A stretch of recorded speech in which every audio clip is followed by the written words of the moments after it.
Texan struggles with food insecurity and hunger.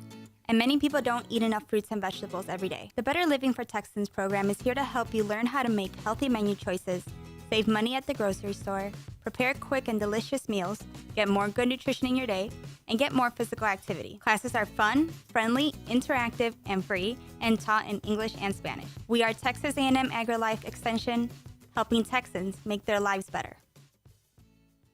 Every Friday, tune into Texas Ticket on Conroe's 104.5 and 106.1 FM with Armando Nino of Gull Lake Conroe, focusing on Montgomery County area events and places.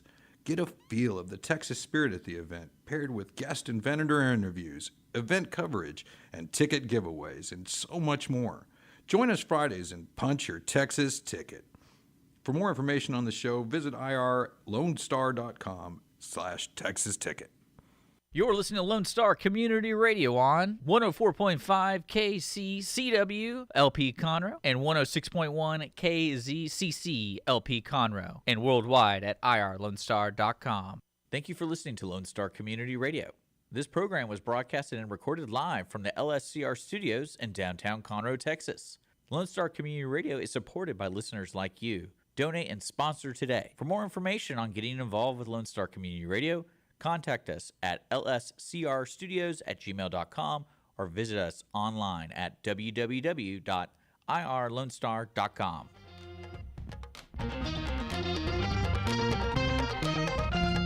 Good afternoon, everybody, and thank you so much for joining us today. This is an exciting day because we have a caller that everybody loves to hear. Everybody loves to hear this guy. Don Wilson is going to be on our show today, and we're so happy to have him. And I'm going to give you some background because we have new people listening every single day, and we just try and keep them listening. But we want to tell you that he's been a friend of this show's for a long time. We were over at the other studio. Don called, and Don knows Elvis personally. He knows him. He has been around him. He has been, schooled by him, and he was being groomed to be a Memphis Mafia, in the Memphis Mafia. That sounds so bad, but he's not. But he loved Elvis, and he was very protective of when people say things like, I don't think he died. I think he's somewhere. He's living somewhere else. And I know we can probably prove that, and he gets so mad and he says, I know that he's not here anymore. Believe me, I would know. And so he always helped me get celebrities that he knew everybody in Hollywood. And so he gets celebrities and have them give me a call, and they would say, I'm doing this because of Don. And I went, I understand. I was like, I understand, because I love Don, and I want to, do whatever he asked me to do. So Don was real sweet about getting me, like Cynthia Pepper, who played in movies with Elvis, and all different kind of people that he came across, and he'd say, you got to do this show with Cindy. And especially, like his girlfriends and people that he dated, and it was great because you would get an insight that we would never have. There's nobody around you, probably in your neighborhood, that could tell you that kind of stuff. But he is such an interesting guy, has so many different stories, and it's not just about Elvis. He has stories about, several celebrities. And in fact, we're going to show some pictures of those as he's talking to us. But I do want you to understand that this is the real deal. This is not somebody who had a cousin who had an aunt that worked or saw Elvis one time. He has a story to tell, and it was a sad story of how Elvis came to feel like he wanted to bring him over to Memphis and be able to, help him, is because he had lost his dad and his mom and his sister in a train accident that happened, and he was with his grandmother, and so he was raised by his grandmother, and he was in Houston, and he came over to the Channel 13 Good Morning Houston show because he watched that all the time, and had an incredible crush on me because I was interpreting the news for the deaf. And so don't say anything. Just don't disagree. But anyway, and so I met him, and we took a picture together in front of the news door, and he, this was like 20, 30 years later. He sends this picture, shows me this picture on my Facebook, and says, "Are you the Cindy Cochran that used to interpret the news on Channel 13?" I said, "Yes," and he said, I remember seeing him. He was about 15 at that time, and he had been sent the last letter that Elvis Presley had written, and so Channel 13 wanted to, do an interview and talk to him about it, and so it was very cool. And so now, without further ado, or any other stories, and are you ready for him? Okay. Hello, Don. Well, hello, Cindy. Like I said before, the check will be in the mail. Thank you for such. I know. Everybody goes like, "Oh yeah, sure." All you do is you have a picture of y'all together, and that's all you have. But we've talked. I showed it to Elvis. He thought you were cute. Oh, say that just one more time. Just say it one more time. Elvis thought you were cute. Okay, because he thought I was so young. Anyway, that was amazing. When you told me that, I think I was shopping up and down at Kroger on the aisles, and we were talking about that. And he said, I showed that picture to Elvis of you with me, and he said you were cute. And that's a cute girl. And the look on my face, and there was somebody taking green beans off the shelf, and she turned around, she looked at me, and she thought, like, "Are you okay?" And but it was that was so funny, and I got to tell my sister and just brag about that so bad, that he said that. So you better be telling me the truth. But he said that because I've told everybody. And then, but we were always talking on the phone.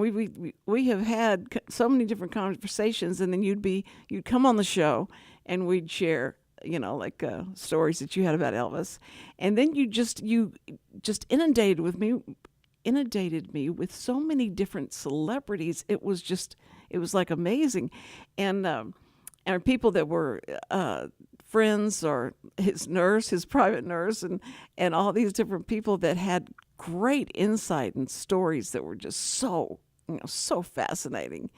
So I just thank you so much. You've been a great friend. Oh, of course. And like I said, just think about when we met. Just think how many years ago, I think we've already said it. We're not going to have to say the year, but it's just amazing how much time has passed, but you still look as great as ever. Oh, that's even better. We've got that on tape now. Oh, good. I can rewind that for sure. But this picture of you that Richard has up right now, that is so cute. And that's when you were doing your Hollywood show, right? This was actually taken at Paramount Pictures in the year 2000. And I had gone to the premiere. I mean, it actually wasn't even the premiere. We got to see it before it was released, the Mel Gibson movie, The Patriot. Oh, wow. It was at the Paramount Theater there, and there was quite a few celebrities that were there. But my manager worked at Paramount, and she took that picture of me there, and that's inside the Paramount Theater. That's so cute. That's a great picture. Thank you. I thought maybe you used that in your some of your advertising for your radio show. I did use it. I did use it. Yeah, and so it wasn't really for my radio show, but I guess it was just my profile picture, and and just let everybody assume whatever they wanted to assume. Is he in a Paramount movie? Why is he there? So because when people found out your background and your relationship with Elvis, you're like an instant friend. You're part of the group. You're in the know. You're that kind of thing. Well, the thing is at Paramount, what happened is that my agent Judy Mayer, she's passed away, but I was signing autographs with Jeannie Carmen at the Hollywood show, and she met me, and then she wanted to manage me, and then the next thing you know, my name is on the list. I used to be at Paramount every day, at least for a couple of hours, and I did do some TV shows and films there, and Judy got me, and so I got to be around Paramount quite a bit. And A.C. Lyles, who was a figurehead at Paramount, he'd been there since like the 20s or the late 20s. Yeah, so I miss those days. They were a lot of fun. Oh, and man. one thing about it was fun is that on the lunch breaks by the commissary, I would go over there. They had their own. Well, I'll put it this way. I remember they were doing Star Trek, The Next Generation, or, the other incarnations. Some of the actors and actresses would come out to go to the commissary, and from the waist up, they would be in costume, or they'd be an alien, and then they'd be wearing blue jeans. How did they eat with all that makeup? They had those makeup artists were just amazing. And it seemed like it was pretty heavy. I don't know how they were able to eat, like through a straw or something. Pretty much, yeah. But it all depended on how elaborate it was. But I'd be with A.C. Lyles in his office, and he used to share the office with James Cagney. Oh man. And so he would tell me, when Elvis and John Wayne would come together and they would have lunch with him, and Joyce Visito would be there as well.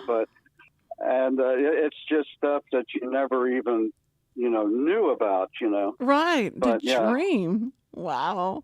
That's why I just feel like you had to have felt like you were in a surreal world, a whole different world when you were with them, because you just had no idea what went on behind the scenes and what, and so, but it made him more real to you, right?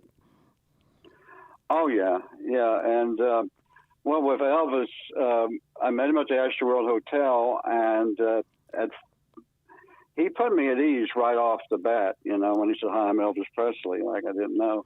And, but he had that way about him. So, yeah, it was, and then after I met Elvis, I could meet anybody. So yeah, that's right.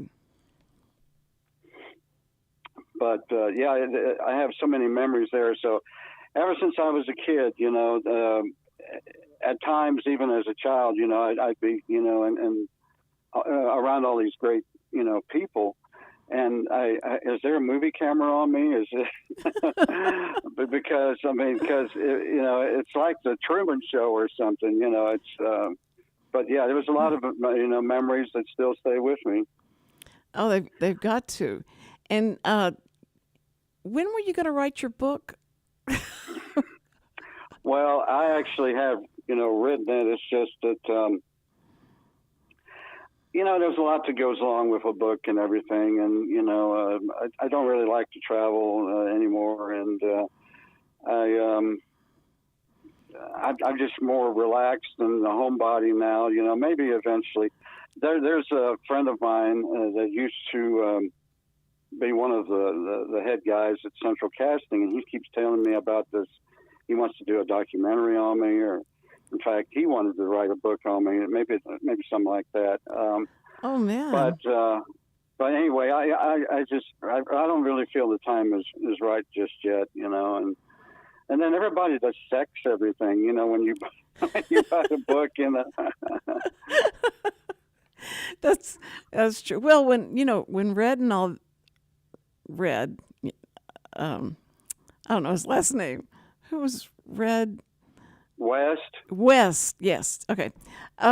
When they wrote their book and it made such a flurry because it seemed like they were just, using Elvis and trying to make some money off of the book, and they were telling stories that he would not have approved of, and so that was that was the first thing that came out that really did. I could see. I mean, I could understand why he was mad, but or would have been disappointed in him. But did you ever hear him talk about that? Well, yeah, and we did talk about it, and he had also talked to Red about it.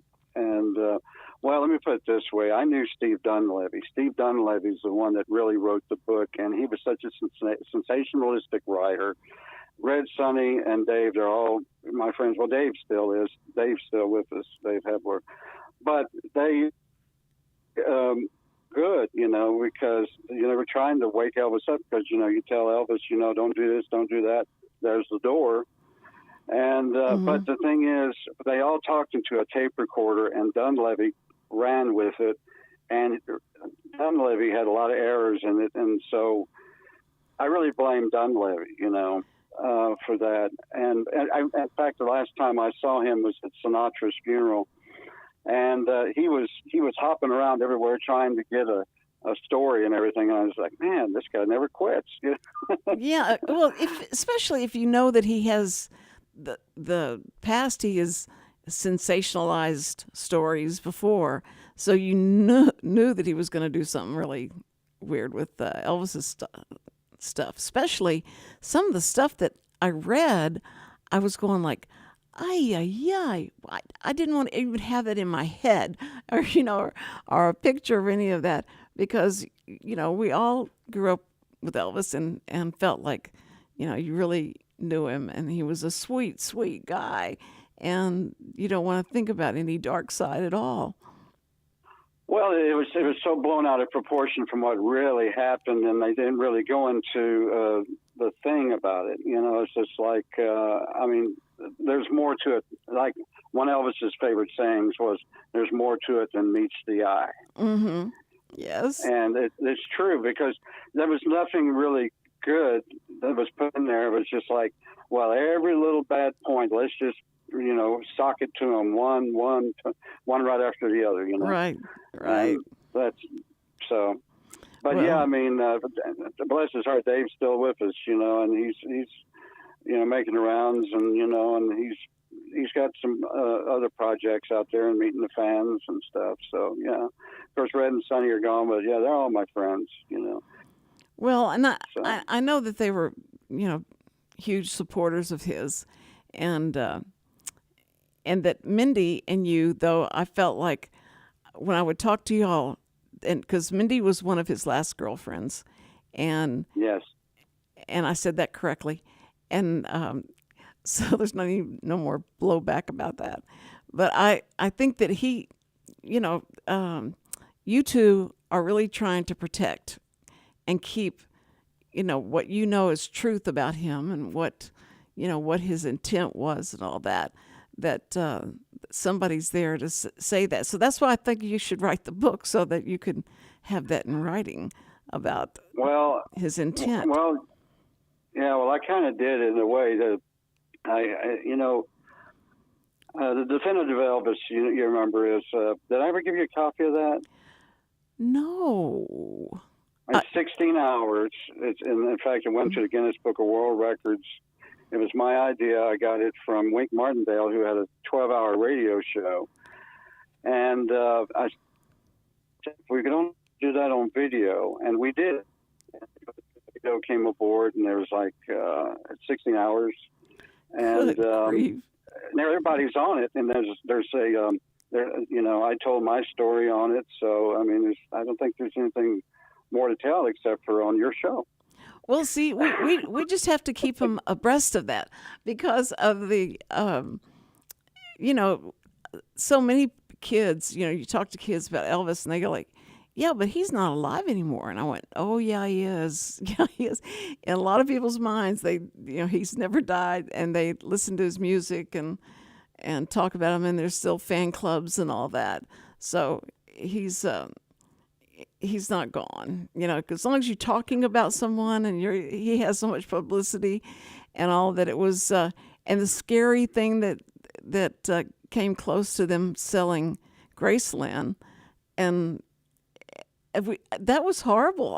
That was that was very Well, disturbing. that was a scam too, and so that lady is under investigation and everything. She was trying to hornswoggle them all. So they're investigating her. Yeah, well, yeah, but the lady who was supposed to have been the notary republic for it and everything, she says, well, I deal with cars, not situations like this, and I never even met Lisa Marie Presley. So yeah, it was a big scam. So so that's going to probably be be in the press more and the courts for sure. And well, I think that what happened there was that it brought back Elvis's name up during the press and all that stuff that happened, and that was good. But it really showed how people were so upset. Like, you can't sell, they can't come and take Graceland away from us. That's too much. That would be too much. That would have caused so much chaos. But now, Richard, can you go to the next picture? This is what. Now, that's Bo Derek. Bo Derek, yeah, Bo Derek. And then the next picture, Richard, is that her? Yeah. Yeah, it's Bo, and Okay. what it was is, that's Beverly D'Angelo in L.A. So, Oh, that's Beverly Yeah, D'Angelo? Beverly D'Angelo Okay. from the Vacation movies and Yes. stuff. Oh, yeah. So- Oh, yeah. That's. See, I thought, Now I know who that's. Burt Reynolds. Lonnie Anderson. Yeah. Lonnie Anderson. From, of course, at the beginning is WKRP. So most of these pictures have been taken in L.A., before I left. Yeah. Well, But yeah, that's in Hollywood. Yeah. is that Denise? That's You thought that was Denise. yeah. This is Olivia. I mean, most people remember her from Romeo and Juliet. From 1968. So she was Juliet, and I gave her the Lifetime Achievement Award from the Motion Picture Council. That was 10 years ago. Oh my goodness. And she used to be married to. This is Anita Mann, who choreography, and especially in the 60s and 70s, and of course that's Terry Garr on the other side of me. Yes. And I interviewed them both at one time because they were at the time in the 60s. They were both dancers in Elvis's movies, so they had a lot of great memories. Oh, that's great. Yeah, and of course, and then I told Terry, I said, Elvis loved you, and a young Frankenstein. She said, "Oh, he did," and then she, started to tear up. Oh. She didn't know. Well, see, you probably did tell a lot of things that you heard that Elvis said about different people, and you tell them, and that's so incredibly cool to them. I mean, you probably didn't think anything of it, but whenever you're talking to him, said, well, he liked you in this. He did. He said my name. He knows my name. So that's very cool. That's right. Well, yeah. And Peter Falk. She knew him for a long time. And Peter Falk. Yes. Was he a quirky guy or like he was? No. Very laid back, very down to earth. And I just met him that day, and we just hit it off. That was on the anniversary of Columbo, as 2003, Uh-huh. and the writers and the creator was there, and then William Lincoln. I talked to him as well. I remember that he was wearing a black leather jacket similar to the one I've got on there, and his wife, Shara Denise, it was getting cold, so he took it off and put it gently around her, and it was a very endearing moment. So yeah, I loved him. So yeah, and I got to be on the set of the last Columbo and watch him work. So that was great. Well, that was an incredible series. Like they don't make them like that anymore. And No, just one more thing, Cindy. yes, what? Wait, that is okay. Jonathan, when Jonathan Winters. Is that That's right. I did it right. I said, Winters, and that's 1990. Good. And you got it right. And I remember that right before that, Gary Busey came up and goosed him. And he's like, serious, like, he said, don't do that. He says, I have a pacemaker. Oh, my gosh. So you could trigger me with all these pictures, you know. But, yeah, he was great. I had lunch with him and Casey Kasem and Gary Owens, you know, downtown beautiful Burbank, you know, and that was at the Beverly Garland Hotel way back. Man, that is so cool. Jonathan Winters is very cool. Oh, this is my, you know, I loved him when I was younger, and all the movies that he did. He was such a beautiful man. Oh, yeah, Tony Tony Curtis. and I became very good friends. In fact, I could call him at any time, and he was the first one that would ever get back to me. I mean, I could call other people, and he always, when he would call, he's Mr. Wilson, you know. I was like, and then I remember that he said, I'm going to make you a man about town, a boy avant. And I said, how are you going to do that? He says, first, you're going to have to get an Armani suit. I said, I can't afford Armani, which is what he's wearing in this picture. Oh. And I said, and he said, well, I can't make you a man about town. You got to have an Armani suit. Oh, I love him. His wife, Jill, is still good friends with me. Oh, good. I'll tell her I said hi. Okay, so this is the guessing game for Cindy. I'm telling you. You got to know when to hold them. Yes, Roger. You got it partly right. Rogers. Kenny Rogers. I've actually had a conversation with him at Channel 13 about the group, Sam's group. My husband was in the Del Rey's, and he came to sing at one of the places downtown Houston, City Auditorium, and so they fronted him, played behind him, not fronted. They played behind him, and he said, "You mean Sam Cochran is your husband?" And I said, yeah. He remembered his name. Sam was so impressed. He said, "He knew me." I said, "Yeah, he knew you." But boy, he is something. He made such a big impression. Rogers. Yeah, he went by Kenneth Rogers until Larry Kane said, "Go by Kenny." Larry Kane, for all of you who just flew into Houston, he had a dance TV show that every day everybody would hurry home from school so you could see it and get to see your favorite couple or whatever, and it was really popular, just like what's his face was, but my sister and them would just they'd sit there and dance in front of the TV and watch other shows and who the stars were. So it was a cool time in Houston for sure. Oh, now this is watching it. Oh boy, this is your most impressive celebrity that you ever met. Oh yeah, and that's a cropped part. I have the bigger version. So, but that's still because you were expecting at the time. Yes, I was with Chad. That's my only picture with Chad. I was like 7 months pregnant or something like that. So it was that was really exciting. And right there in front of the ABC newsroom. Yes. Oh yeah. And and I did have a big crush, and I still do. And so you do not disappoint.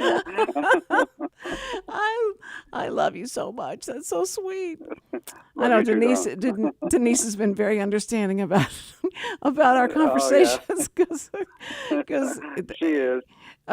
Because I've called him so many times. I said, "All right, are y'all doing anything? Are y'all in the middle of something?" I'm like, "No, it's okay." I told everybody how we watched the election in 2016, and you had a bottle of what were you drinking?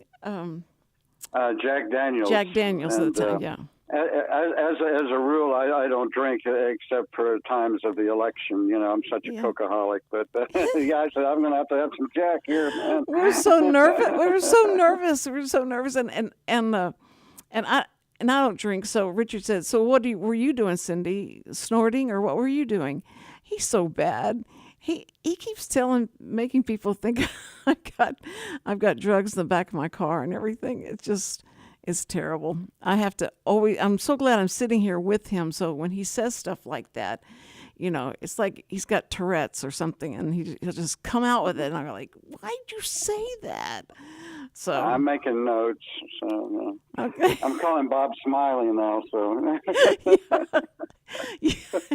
no, and when he and Bob Smiley get together, they have so much fun because I provide such great fodder for all of them to make fun of me. But that's okay. I was in school. I love it when people would make fun of me. I said, at least they're talking to me or talking about me. That's great. I mean, like any publicity is good publicity. So it was just to make people laugh. I loved making people laugh. I thought that was like would be the coolest job in the whole world. And my son, Chad, grew up, but it was weird. He came, he said, "You know what I want to do? I want to be a stand-up comic." And I went, that's what you want to do? And he said, "Yeah, that's what I want to do when I get out of college. I want to be a stand-up comic." And I thought, okay, there goes his, because I'm thinking he's going to get married and he'll get a job and he'll be like a normal job, but he wants to be a stand-up comic. And he said, "But the only thing is, Mom, you can't come to any of my performances." And I said, "Why?" And he goes, "A stand-up comic has got to be kind of dirty. They got to be dirty. They're going to be dirty. They're going to say dirty things. And I don't know. And I don't want to embarrass you or anything." And I went, "Chad, you can't do that. Look at, there's so many comics that are really good that don't say anything bad." He said, "Name me one." And so I stopped to think,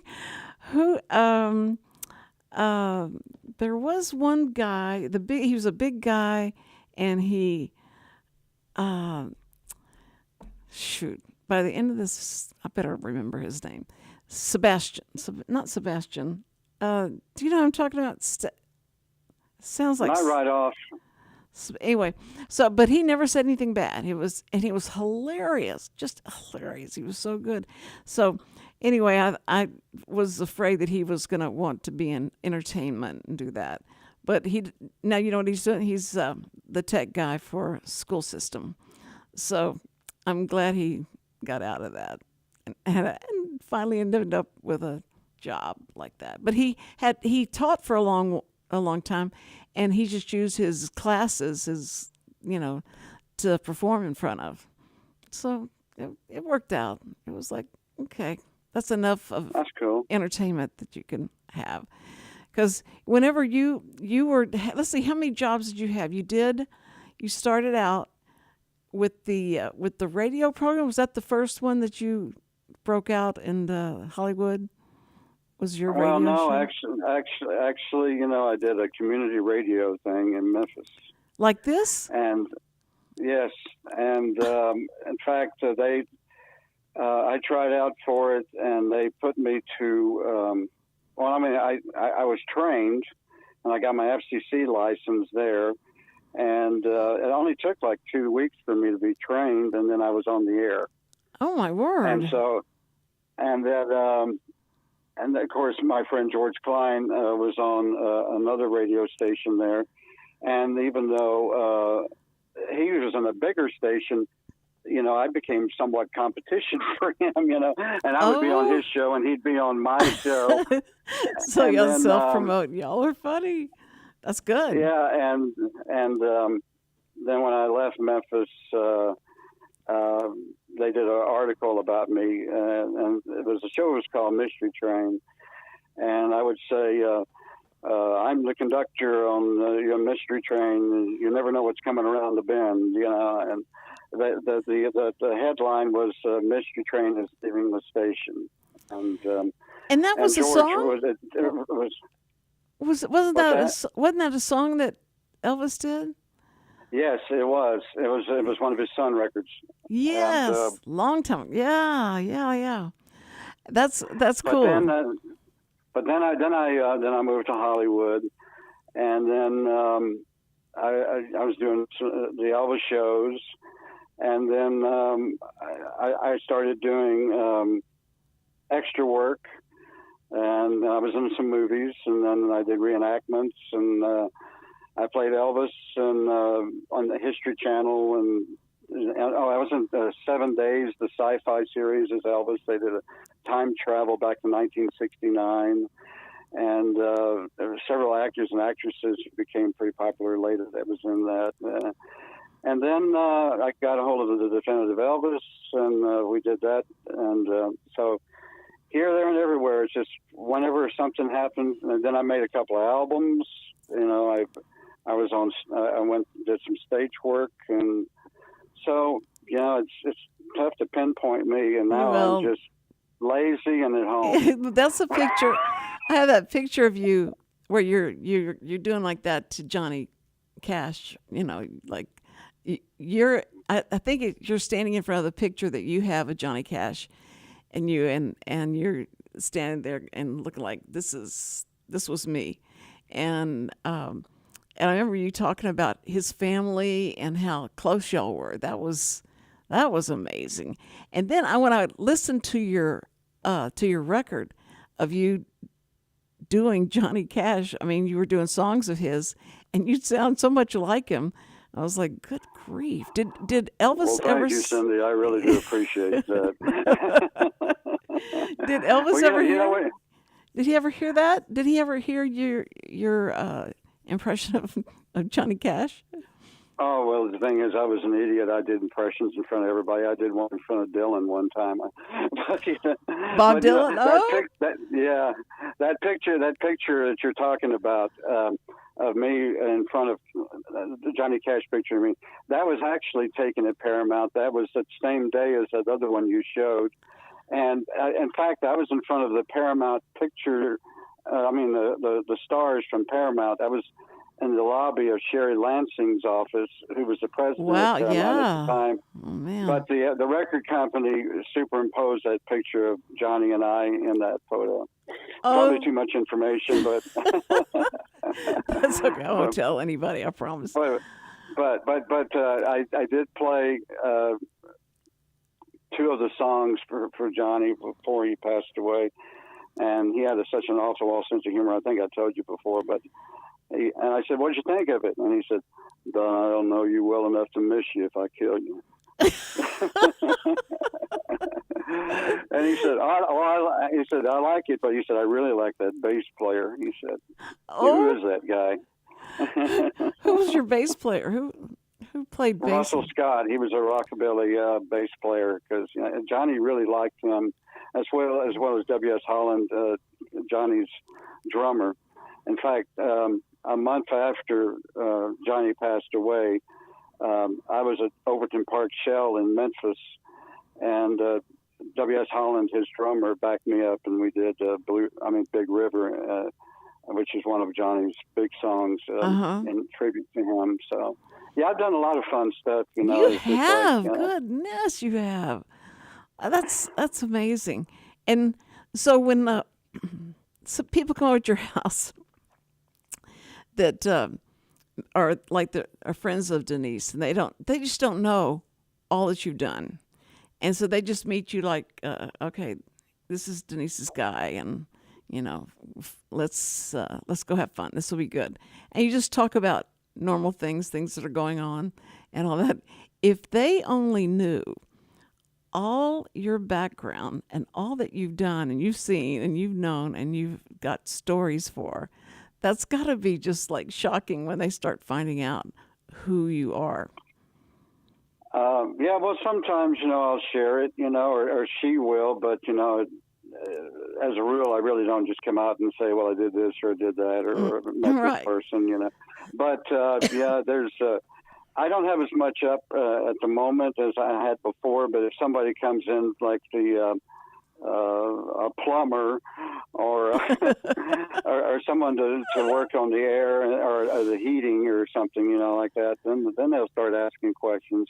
Or the exterminator. Yeah, I have all those questions, and when he comes out like once a year, well, tell me how Raquel Welch was when you met her. Well, I thought it was so cute when you told me that it was so strange to you when you'd be at these different meetings and stuff that people are coming, and they would, like a convention or something, and like you're there to sign autographs and to talk about Elvis and that, and they go like, so you knew Elvis and you were with him and he knew you, and they go, and you have to go, yes. Can I just touch your arm? And I thought that was so. Yeah, that happened to George Klein, Richard Davis, and me, and at one time. But I did do Jeannie Carmen, who was a friend of Marilyn Monroe. She got me into the Hollywood shows. Ray Quartz, Sharon and Ray Quartz. I think they're gone now, but anyway, I've got a poster I'll have to send to you. And on the show that weekend was me, Don Knotts, Charlton Heston, and David Carradine and Morgan Brittany and all these people. Wow. And so I'm signing autographs, and that's the day that Hugh Hefner came in, and he met Jeannie, and then I met Hugh. And then we became friendly, and I even did security for Hef one night. So it you was mean out at his fun, place, out at the? Well, no. What happened was he had a party, people could get in, but his section was cordoned off. And especially when it went backstage, and Tempest Storm, the burlesque queen, Yeah. I took her. She was my friend, and she said, "Will you escort me?" And I said, "Sure."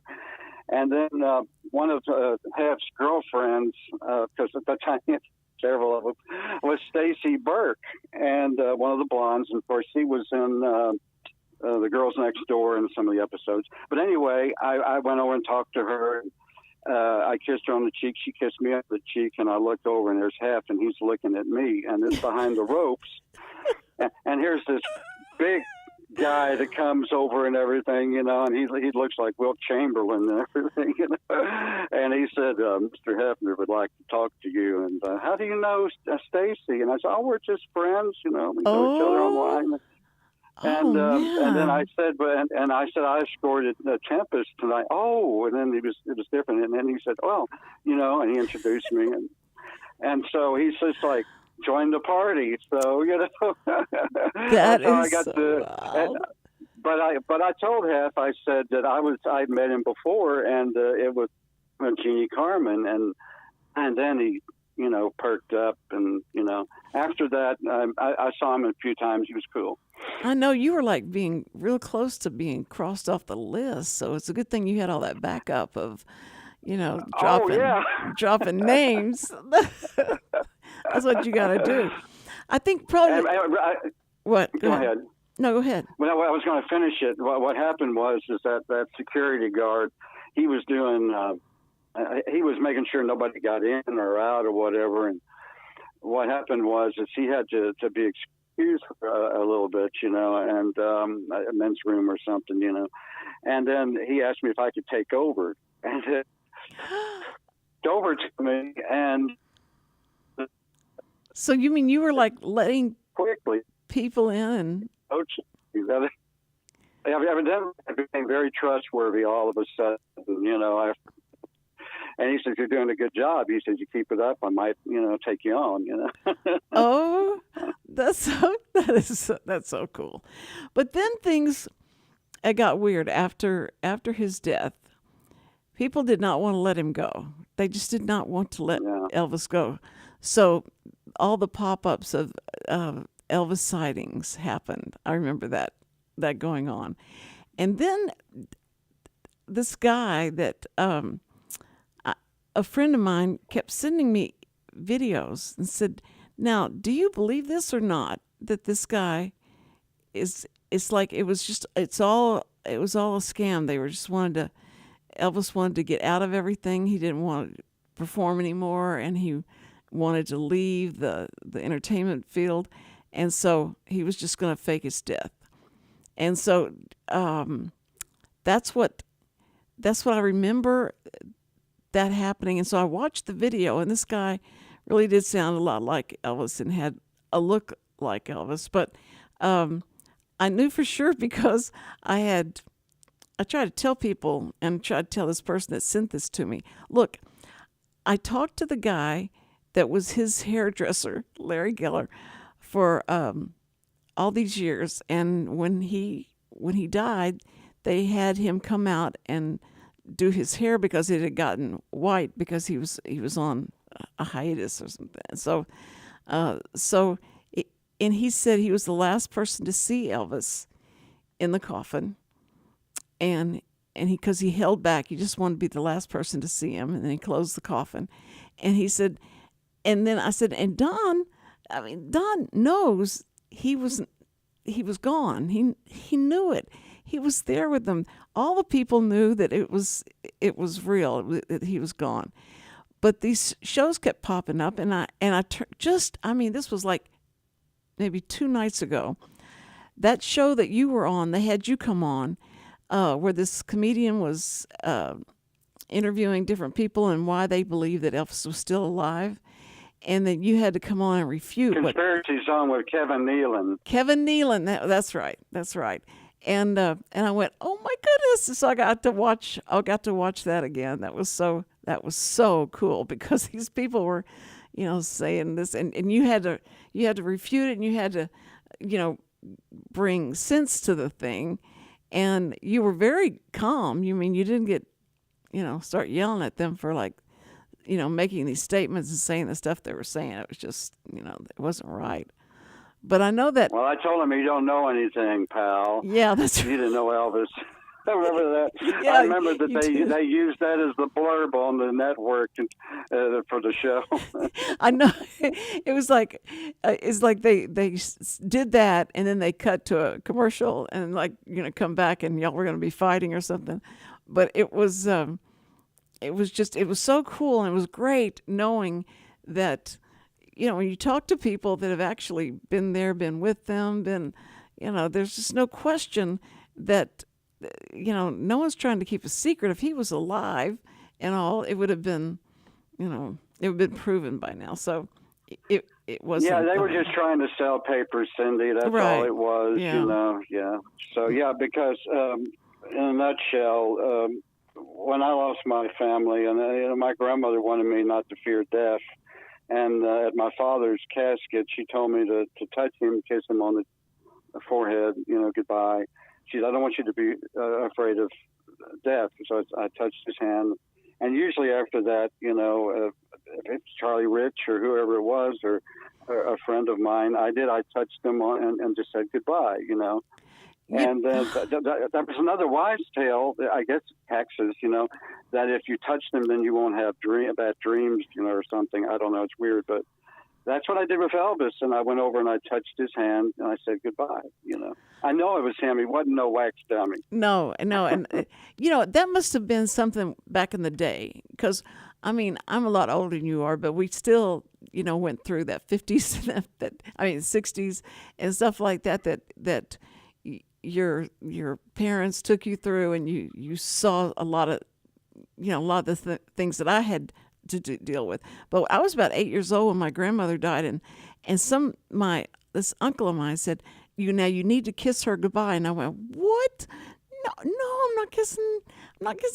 And I was under the casket. I was trying not, and he was pulling me out. He pushed me up and bent me over to give her a kiss, and I could not get that out of my head. That was just freaked me out that he made me do that. But I did the same thing. They said if you just touch her hand and you give her a kiss, and then you know that she's not there anymore. She's gone. And I said, I believed y'all. I didn't think I had to do anything, but it was true.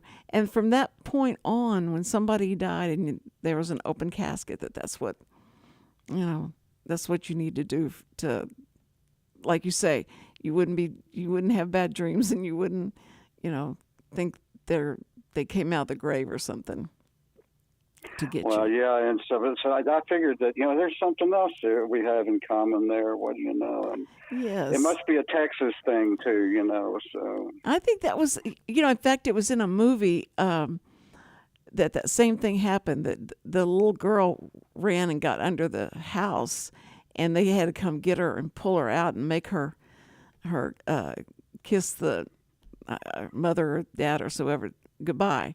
And she just, like really messed her up.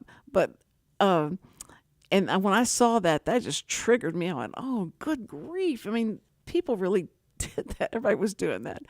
But that was what they thought. That was the ultimate goodbye, is to do that. And I think that's what Larry was trying to, feel like. He was the last one to touch Elvis in the coffin before they closed the lid. That's true. Yeah. And that was, when he started saying that, that kind of freaked me out. I didn't know what he was going to say.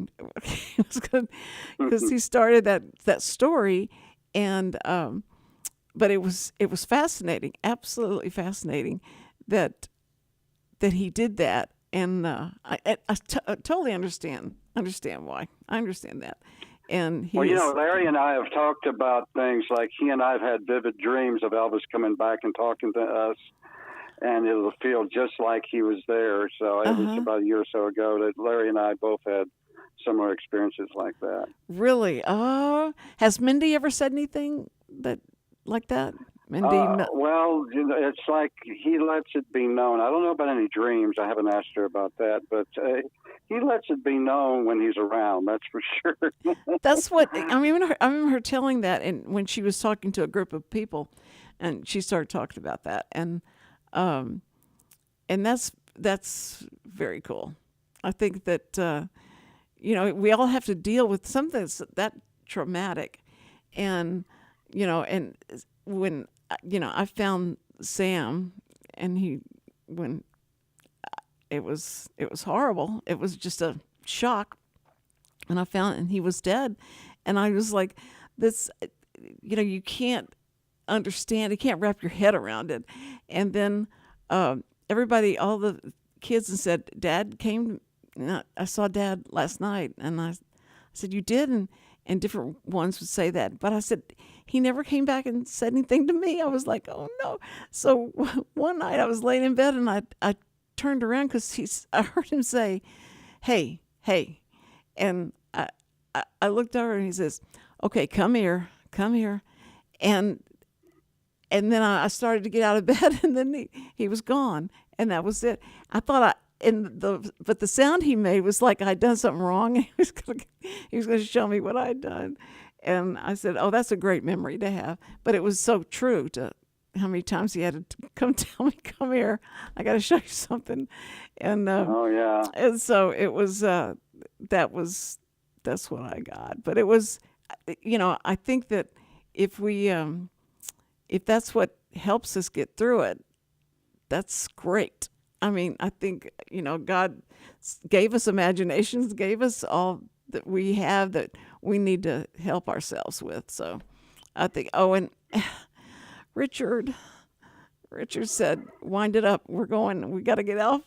I'm sorry. I love talking to you. It goes by so fast, Don.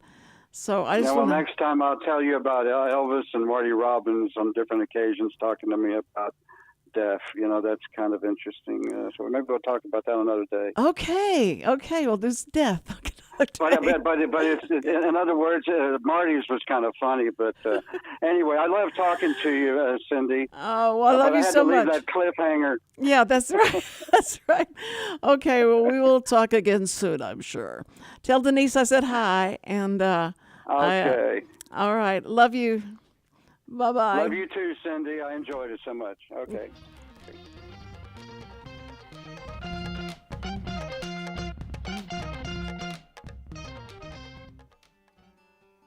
Every week, people ask the same two questions. Are they ready to retire?